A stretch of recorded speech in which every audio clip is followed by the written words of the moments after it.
Welcome back to the podcast. Today I am joined virtually by very good friend and colleague Petra. Petra, welcome. How are you?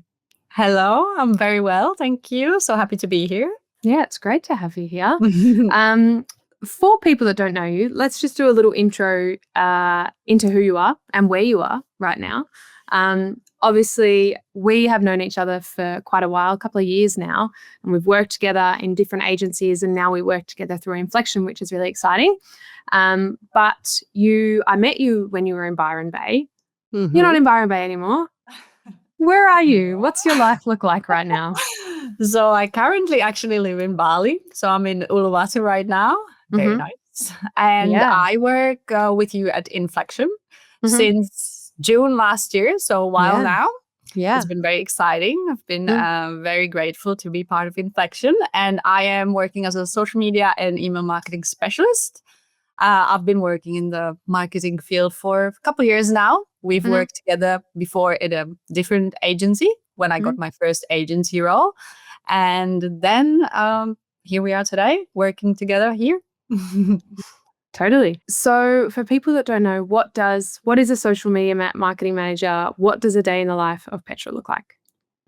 So we work with multiple clients in multiple industries. Usually we work either on like a project basis or on ongoing basis. So we run usually social media accounts either through just one platform or multiple platforms. And we plan your content calendar for a month ahead usually. And then we also do content creation as part of the packages sometimes. And we also do coaching. So I think my days vary all the time. So they're very different, which I really like about this job. So every day is different. And I also do email marketing. So usually with most of our social media clients, we also run their email marketing. And plus I do content creation as well. Yeah, exciting. So we will obviously talk about the digital marketing component a little bit more, but I want to dive into you and who you are and obviously how you ended up in Bali and a little bit about the content creation component as well. So why are you in Bali at the moment? How did you get there? How long have you been there? What made you make the move? So I'm actually officially from Prague, from Czech Republic. I've moved to Australia when I was 24. So it's been 7 years now. I only moved to Australia with the idea of staying there for 6 months. And here we are. 7 years later? 7 years later. I'd say that I call Australia my home, but I always loved Bali. I've been traveling here for a while now. I've always loved the idea of spending some time here. And digital marketing, the great thing about it, what I love about it, is the lifestyle it can bring you as well. So I moved to Bali to just have a little island life for a while, I guess, and just enjoy that. So I've been here now for, how long is it? 10 months. Wow. Crazy. That's a long time. Yes, it's a long time. It's a really good life. I'd say it's a fantasy land a little bit, but I love it for now. And I am excited to go back to Australia as well. I'd say the dream would be to live somehow in between. Yeah. Oh, right. Yeah. Yeah, that sounds pretty idyllic. I mean, every time I call you, you're either in some beautiful cafe with these beautiful palm trees behind you, or you can see the ocean, or you're in your stunning villa that you've just had coffee delivered and breakfast delivered. And yeah, it gets pretty envious on this side of the screen, that's for sure. It's a great life. You have to come visit.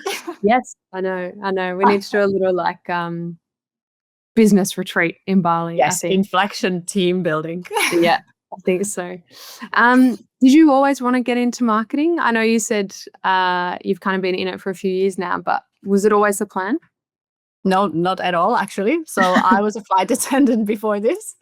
I studied aviation. I did my bachelor degree in aviation. So all I always wanted to be was work in that field. I think the idea for me more was to work and travel the world and have a little bit of freedom more than a classic job allows you to, I guess. So that when I was younger, that was the idea of being a flight attendant. I thought I'm going to be just traveling the world, enjoying, but yet the the reality of the job is a little different. And then I always did social media, I guess, as a hobby. I always enjoyed taking photos, taking content, taking videos. And I've been told a few times that I have a good eye for the aesthetics, I'd say. And that I started seeing that people around me started turning that into a job, into a career. So I looked into it a little bit more, and I started getting into marketing slowly. I did some online courses. And then that was when I decided to move to Australia to study marketing and then just get the skills needed to turn this into a job. I started more as an in-house person. I was working in Australia on the side in an accommodation business. They asked me if I want to start and run their social media accounts. That's how I slowly turned this into a career outside. So first, I worked more on exchange basis, barter basis, swapped my work for either services or products and stuff like that. And then I applied for my first internship in a marketing agency. And then I got my first agency role, and that's where I met you. Yes. And then I went on a little bit of a journey between being a freelancer and working at an agency part-time until then I got my full-time role here with you at Inflection. Yeah. Yeah. And I mean, I am beyond thrilled that we have you. I think you have this really incredible skill set that you bring into the table. You totally fill a gap, but also everyone that works with you, all of our clients have such amazing things to say. And you're just such a blessing to have in our team. It's just, your energy is very infectious. So I feel very lucky to have you. I'm very lucky. Thank you. Cool. I mean, that's it's a very interesting journey to get from obviously like aviation and flight attending. I mean, I think the idea that you had as you were talking about like why you wanted to get into like aviation, of being able to like see and travel the world and have that flexibility, it's almost like you've been able to still capture that and have that as part of your current like existence, which is really cool. Absolutely. I think even more like you actually have freedom even of choosing your working hours. For example, I was working mostly at nights and flying through time zones. It was not as free as it sounds. Yeah, absolutely. It's interesting. I've had a few friends that have worked as flight attendants and got into it for the same reason. And then been like, oh, well, actually, you kind of end up doing back-to-back flights and you get home late, or you do have a stopover, but it's not in an ideal place and you only have a stopover for a few hours. And it's an interesting kind of transition. Exactly. So obviously you have been in digital for a little while and you've kind of talked a little bit through your journey to get there, but I guess it's still been a while that you've been in marketing. What made you stick with it? Like, what are you passionate about with marketing? I think I always believe that if a business owner starts a business, it's probably because you're passionate about something. You enjoy doing something. That's why you decide to start a business, right? So I'd say what I also enjoy about being in social media marketing is that because it started as a hobby and I turned it into a career, through that I can help someone else do pretty much the same thing. So if you start a business in e-commerce or in a service-based business, you're probably really enjoying that thing. So but you also know that marketing's important for you to be able to grow. So what I enjoy is that I can see that with my skill set, I can help someone else grow their business. So I actually think it's a pretty purposeful job to have, and that through I can like take a huge weight off someone's shoulder. I can allow them to focus on what they're passionate about. So and I can see that impact. So then the business will thrive in their field, and I'll help them achieve that goal, I guess. I think that's what I really enjoy about this. Yeah. And I think having that purpose is just so important to that really drives your passion, for sure. Why do you think it is that why is social media and just marketing in general so crucial for you? Just said that like your passion behind what you do is to help small businesses. Why do you think it's such a crucial component of their kind of holistic marketing strategy? That's a good question. I think we had these chats before. So people spend around 2 to 3 hours on average every day on social media accounts, which is kind of crazy. But for a business owner, it's a perfect place for you to interact with your potential customers, Mm. and it doesn't cost actually any money. It just cost your time. So also starting a business comes with a lot of costs. So if you're on a budget at the start, organic marketing is one of the first things you would like to do, because it can actually help you build your customers for free, pretty much. Mm. And so it's a place as well where your audience already spends their time. So you want to use that for the purpose of your business. So, for example, you use platforms such as Facebook, LinkedIn, Instagram, TikTok. It helps you to build brand awareness. It helps you to engage with your customers. You kind of have conversations there. So it's if people love your brand, they will then engage with you and share it, and they can recommend your businesses to others. So it's kind of like an organic and free way of growth. I'd say it's also like an online portfolio you can have, or a digital word of mouth for you, which is perfect way to start. Mm. Yeah, absolutely. I think it's interesting as well that you've said about like using it to like amplify like your brand awareness and grow your audience and those kinds of things. And I know that there's sort of been a transition recently in terms of how those platforms work and what content kind of performs, as well as like what metrics you look at and how you can judge what's doing well and what's not. So how Absolutely. can, I mean, in your experience, like what content does work well and how do you know when something's working well?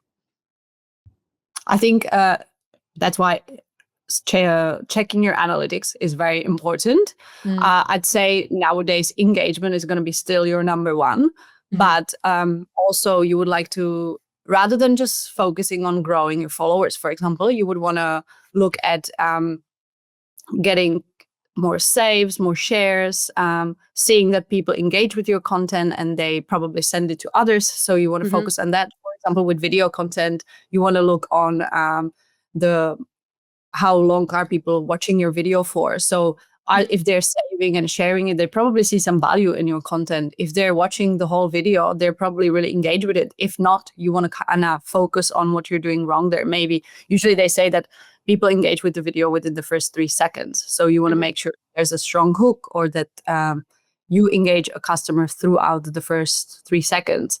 So if they're not watching the full video, it probably didn't happen. Or if you're posting links and or asking people to send you a message and they're not doing that, probably the call to action isn't strong enough. You would like to change that. So I'd say you can focus on saves, shares, direct messages, and if the content you're putting out is valuable for them.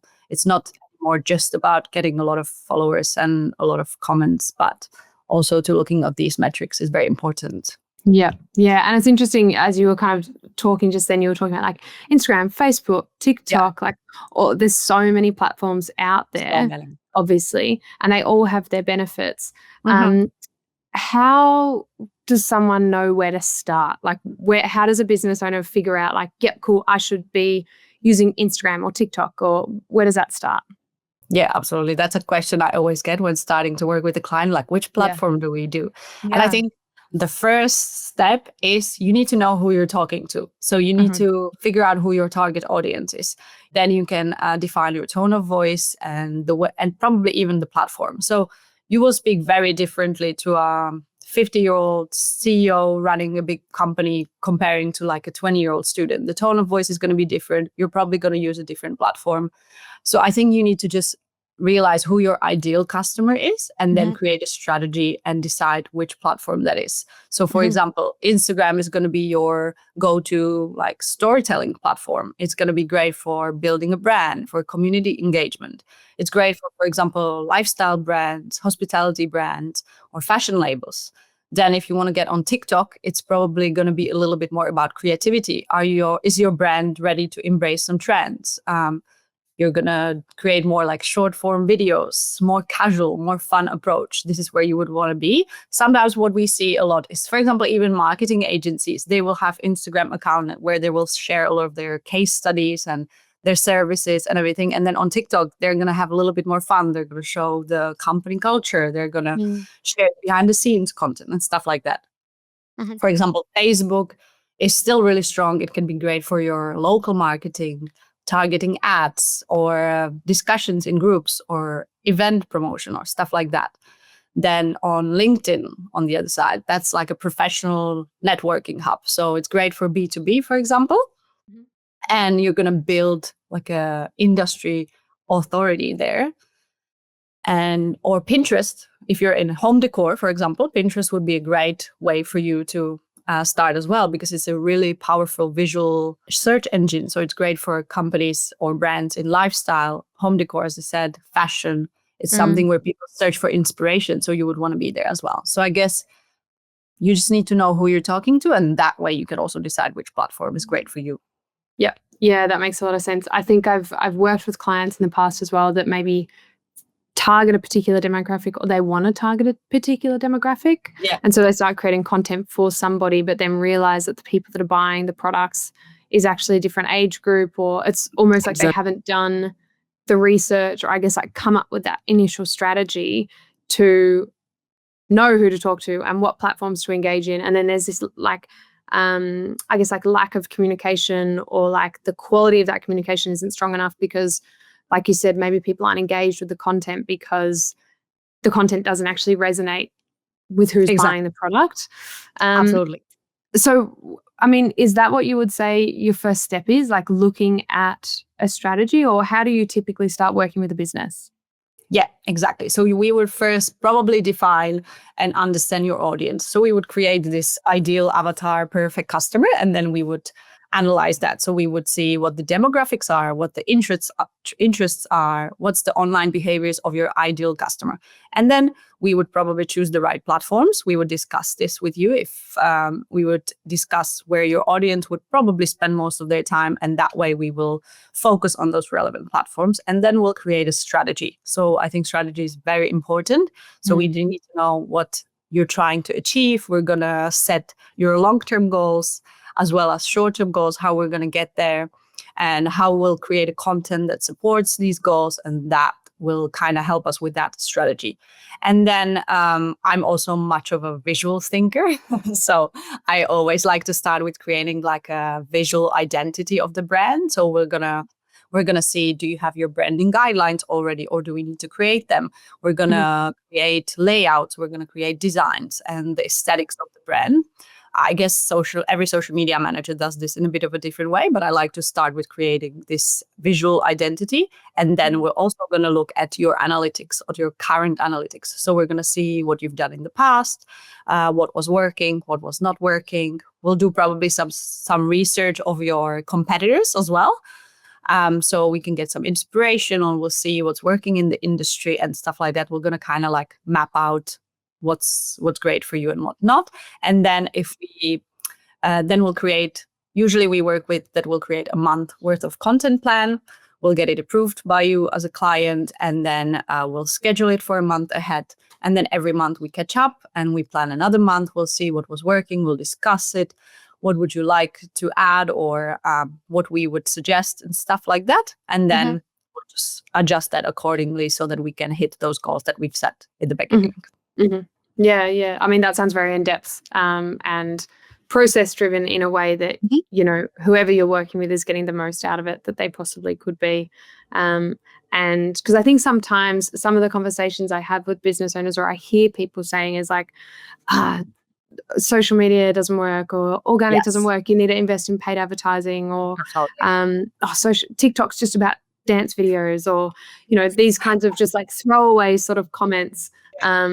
And maybe it's because they haven't had someone build out a strategy before, and like actually see when you've got that strategy in place and you're creating content and you're analyzing what is and isn't working, you're actually seeing growth and like how things are progressing, as opposed to, you know, just putting stuff out there for the sake of putting stuff out there. Yeah, absolutely. Absolutely.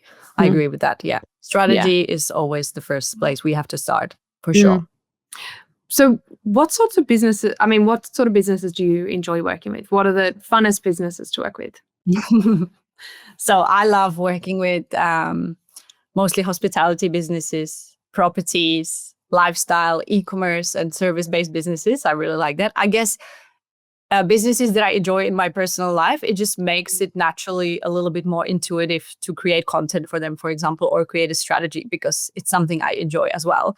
But that being said, I also do believe that every good social media manager or marketer in general should be able to create a strategy for any business.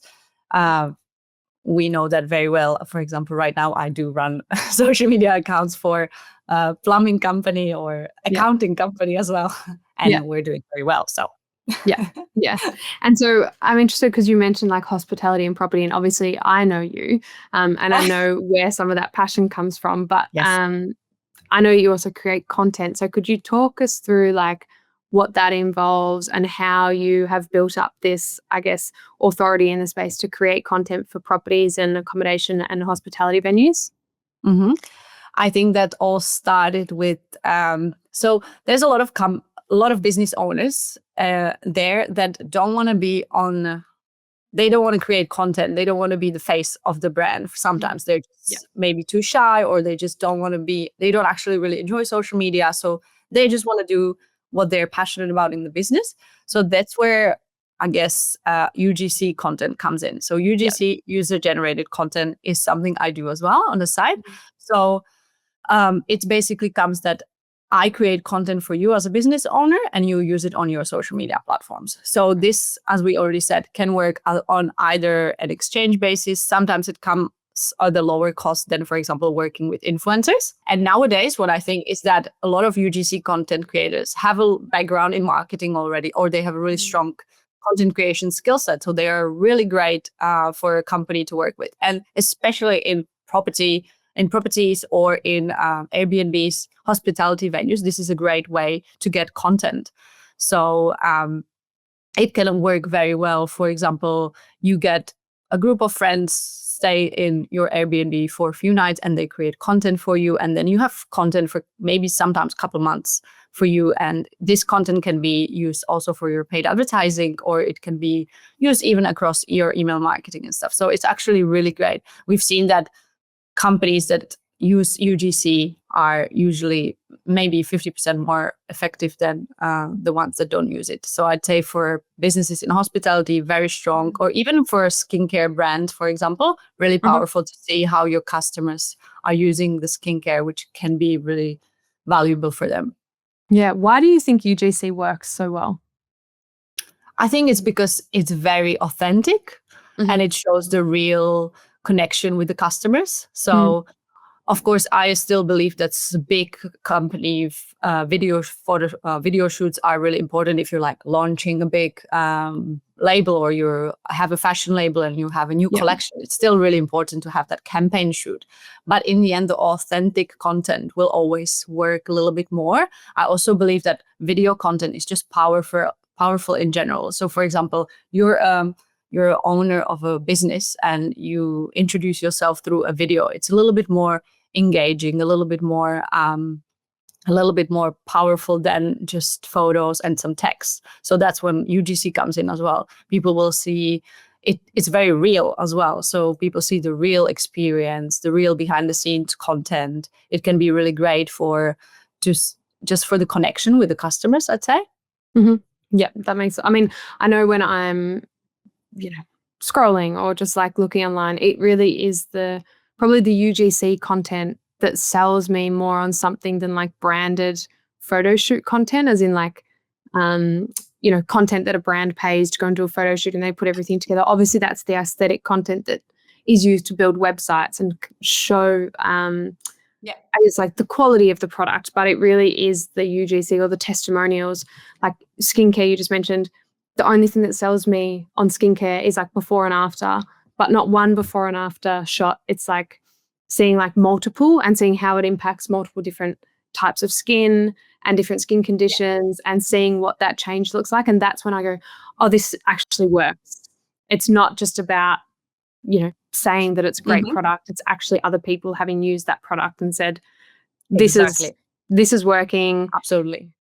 There's a lower risk involved, I guess, for me to get on board because other people have proved it. I don't have to take as much of a gamble on a product. Yes, absolutely. I think UGC nowadays is really powerful, and it's really great for businesses to start if they don't, for example, have the budget for influencers, because influencers will usually charge quite a lot of money because they already have a big following too, and they have a very large reach and stuff. So we kind of need to pay them for that. And it usually comes with a bit of a higher cost than UGC. Yeah, that makes sense. I guess with influencers, and as you were talking, I was going to ask you like what the benefit is, but you kind of already explained it. I guess they've built a brand essentially as an influencer behind their name and who they are.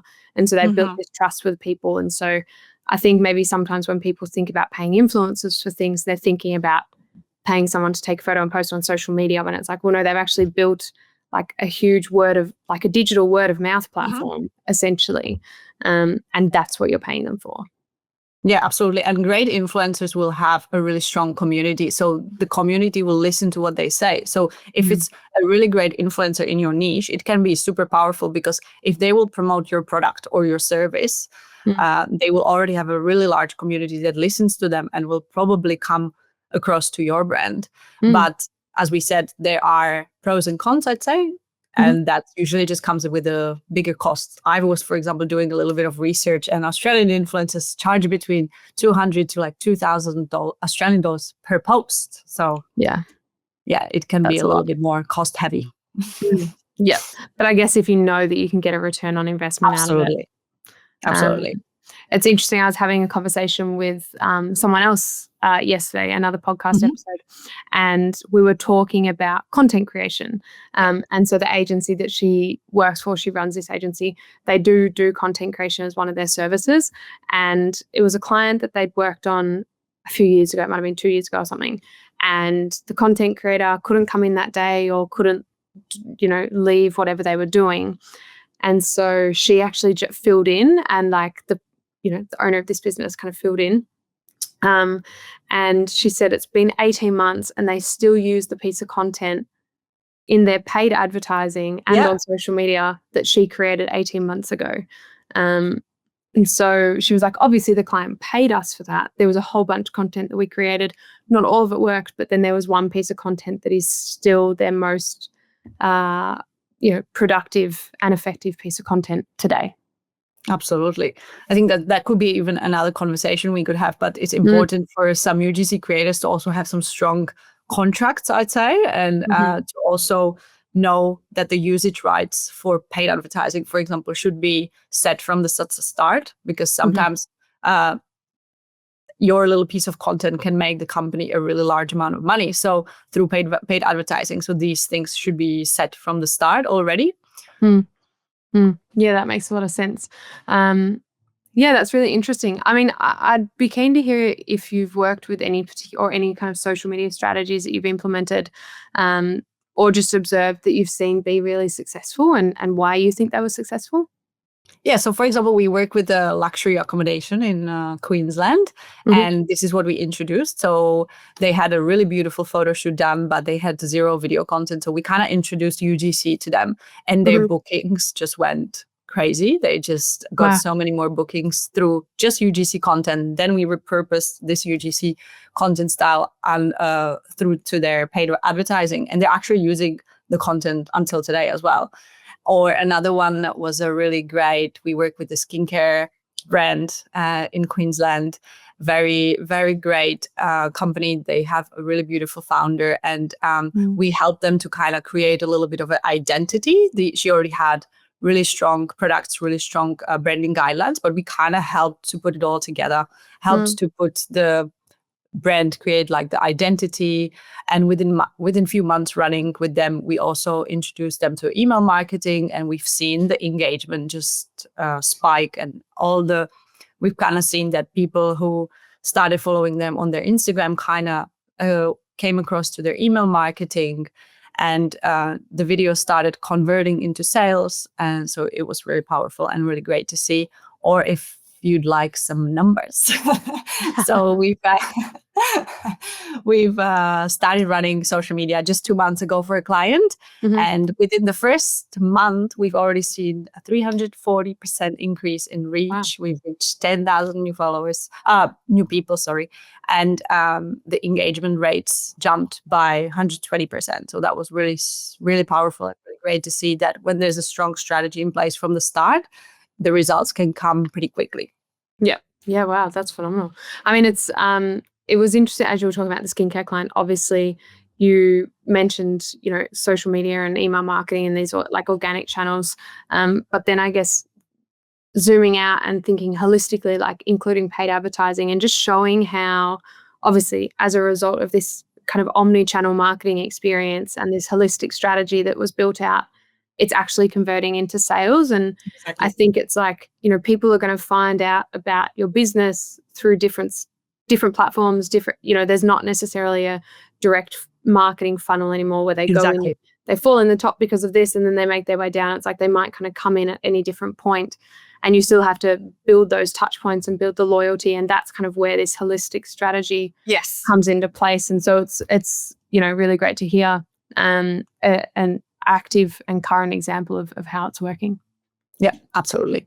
I'd be interested to know the 3 biggest mistakes that you would see business owners make in terms of organic marketing, social media marketing, because I can imagine there's a lot of mistakes that get made. But if you were to kind of say these are the 3 most common things that people have made and try to avoid them. Yeah, I'd say one of the biggest ones is going to be probably just being inconsistent when it comes to messaging or branding. So a lot of companies, they just start and they were like, okay, I'm going to do social media. I'm going to get on Canva and use all the templates that are there. So I think switching between styles and tones and visuals, it can confuse your audience a lot. So consistency is really strong if it's ensuring that like every post reflects your values, if it reflects your aesthetics and stuff. So I'd say inconsistency is one of the biggest mistakes that I see. Another one would be if a company is focusing maybe a little bit too much on just selling rather than connecting. So if all you do is you just like push your products on social media and every call to action is just like, this is where you can buy it through our website, that also doesn't really provide much value. So every audience online, especially on social media, they just crave the engagement. So you want to also offer maybe some educational tips, or you want to offer some behind the scenes content, or getting to know the founder, or just the connections and the conversations just work very well. So if you're just focusing on selling rather than connecting, probably your followers won't get that attached to you. And then last mistake, I'd say it would be probably ignoring your analytics and just posting without checking what was working and what was not working, because you can be missing out on some valuable insights. So you would want to maybe check your analytics either fortnightly or monthly, I'd say is great amount. And you want to kind of see what content resonates with your audience. You can also find out what the best posting times are, for example, for your brand, because you can see all of this in your analytics, or what the demographics are. This is how you're going to get to know your audience much better. So you can just create the strategy stronger through checking your analytics and the audience insights. Yeah, that's great. And I think all of it comes back to that strategy, right? The thing that you said is like, this is where we start. It's the most important thing. It's the one thing you can't miss out on. All of those kind of mistakes that you've highlighted there sounds like it comes from a lack of strategy. Yes, absolutely. That's mostly where it comes from. So it's obviously like you have a lot of experience. You've worked with a lot of different businesses in lots of different industries, and you can hear it through the way that you're talking, and like you have a lot of knowledge there. Obviously, there's a lot of different like ways that people can engage in social media in terms of like there's freelancers, there's agencies, there's influencers, you can do UGC creators. I think it's like obviously quite overwhelming, particularly for small businesses that are just trying to get into it. Like how can somebody know if someone's good or bad? Like how do you differentiate like a good freelancer from a bad freelancer, or like a good agency from a bad agency? I think this kind of the world between agencies and freelancers is always a little bit specific. And I'd say there's nothing, you can't go wrong with any of them. I think you just need to know as a business owner, what is it that you're looking for and what it is that you want. Usually you want to just know the pros and cons. So I'd say the downside of an agency usually is that it comes with a higher cost. But what's also important with an agency is that you usually hire a team. So usually in an agency, there's more people that create the strategy. There's designers, there's copywriters, there's social media managers. People discuss your strategy with more people involved. So for example, there can be a little bit more polished and well-rounded approach with this, for example. I think there's more, maybe sometimes a little bit less errors that can happen in an agency because there's more structure. On the other side, freelancers, though, they can be a little bit, maybe a little bit more flexible, a little bit more hands-on. Again, I think it depends on how many clients do the freelancer have. So I'd say you kind of want to go with a little bit of your gut as well. You kind of want to get to know the person. You want to see, maybe you want to see their work, see what they've done, see their results. In the end, you kind of need to understand that social media manager is helping to create the public image of a business that you've worked so hard to create. So it's something you're passionate about and you want to create. And social media manager is actually helping you to bring this vision to life. So you also want to connect with them and just believe that this is what they're going to do. So you want to like their content they've been creating. You kind of want to connect with them on a personal level as well. And you just want to kind of trust that this is what they're going to do for you. So in the end, if it's a freelancer or an agency, you just kind of need to understand what is better for you. Yeah, that makes a lot of sense. And I mean, obviously there's a lot of different content out there and types of content, but like video versus static, how important is video content? Because I know that I see that most businesses lean into that video component of their content marketing. Are static posts still worth it? What's better? And, should you be differentiating in your posting? Like, should you be posting a video and a static post and a carousel, or is it just video content? Absolutely. I'd say the combination is always the best way to go. I love working with clients. We just use most of the content versions and we see what's working the best. But video is essential, I'd say. Video dominates almost every platform nowadays. So the algorithm will prioritize video over static posts, but that doesn't mean that static posts aren't important. I just think that video, like, it kind of captures your attention a little faster and it can keep your engagement longer. Is kind of a really great way to build trust. And so you can see that short form videos, Reels, TikToks, it's all just being pushed a little more. Even LinkedIn is getting video content. So I think the key is just like create content that matches your brand and trial all different content formats. We've seen, I was researching some numbers. For example, videos are getting 10 times more engagement on average than static posts. And people can say 95% of a message when they watch it through a video rather than just in text. It kind of makes sense. If you see a long text or a short form video, it's kind of going to get your attention a little faster.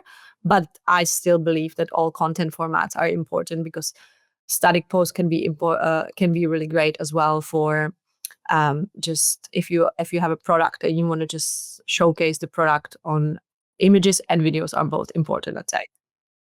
Yeah, I totally agree. I think it's interesting. I am seeing, as you mentioned, more video content being filtered through LinkedIn as well. And it's so, like, LinkedIn is obviously, it's a text-based platform primarily, but it is shifting. But video-based content, it's just so much more engaging. And I've seen a few videos pop up just in my LinkedIn feed, and I'm more likely to watch those than I am to read the slab of text. So that makes a lot of sense. It's more real. Yeah. So if a business owner had, they were doing a social media strategy, they were posting consistently, they really nailed, their brand messaging and their communication and their demographics, and they were checking their analytics and all of these things you've said are really important. And then they got to a point they were like, okay, we're ready to like expand and like think about like holistically what else can we add into the mix.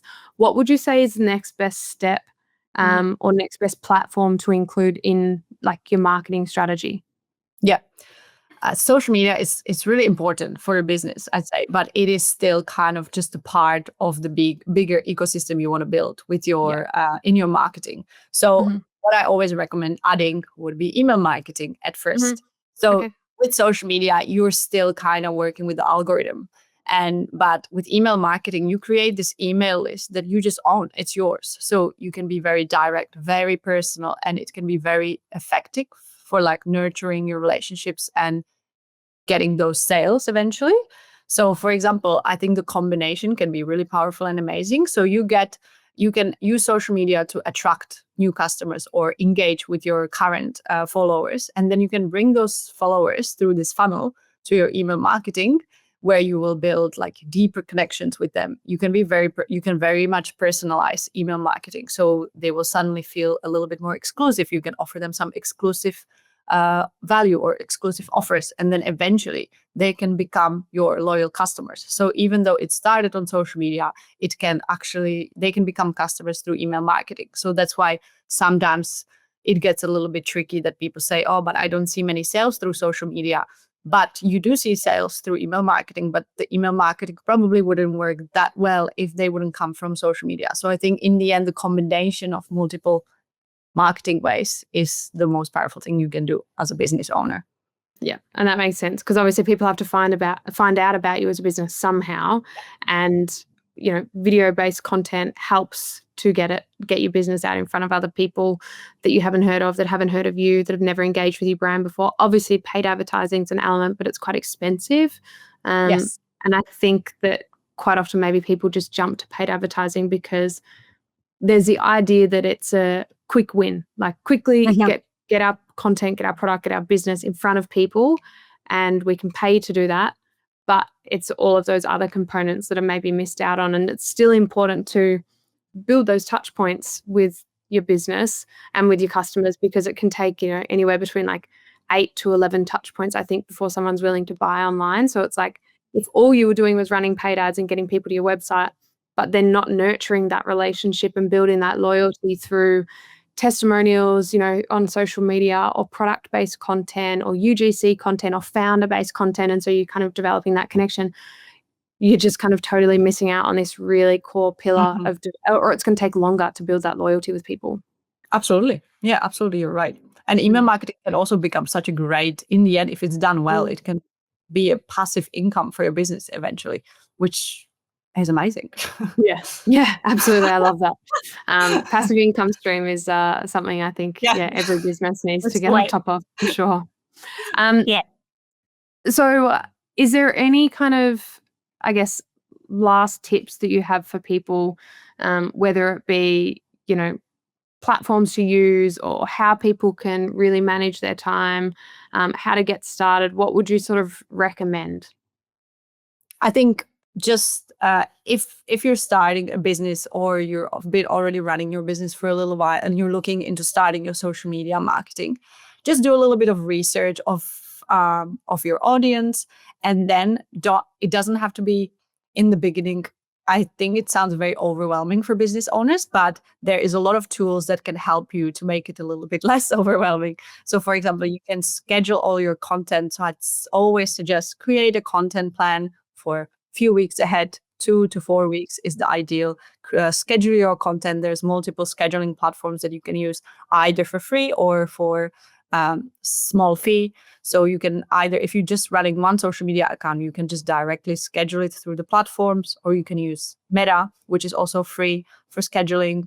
If you want something a little bit more intuitive, if you're also very visual like me, you can use Later, for example, for scheduling your platform, or there's multiple other ones. You can use Canva to help you with your designs. You can use CapCut for editing your video content, for example, and just use all of these great ways that can help you at the start, I'd say. Yeah, that's very handy. Well, we can put the link to all of those softwares, programs that you mentioned in the show notes. Thank you, Petra. If there is a way for people to get in contact with you, what's the best way for people to reach you? So people can reach us through our free business community that we have. We can set up even a free call together. We can discuss your social media, or we can discuss social media strategies a little bit, or what you're trying to achieve as a business owner. And then we can also discuss some of the services that we offer. We offer either ongoing retainer services, or just project-based, or coaching. We can also just help you and kind of coach you through you running your social media yourself. There's multiple ways we can work together. So we'll probably people can reach me either there, send me a message, or send me an email through the community, or anything like that. Okay, great. And we can put all the links in the show notes for Yes, we will. that. Thank you so much, Petra. It's been so wonderful to talk to you today. And, you know, I know that you have just this wealth of knowledge and like are just such a powerhouse in this space. And so it's been really awesome to be able to share that with everyone and showcase all of this knowledge that you have in the industry, because you really are a guru, and everyone that works with you is like, how do you know this stuff? I even say that. How do you know this stuff? So I really appreciate you sharing everything today, and thank you so much for coming. Thank you so much. It's been a pleasure, Zara. Thank you. Thanks for watching this video on the Rask Network. While you're here, don't forget to like and subscribe so you can get videos each and every day on business, finance, investing, and so much more.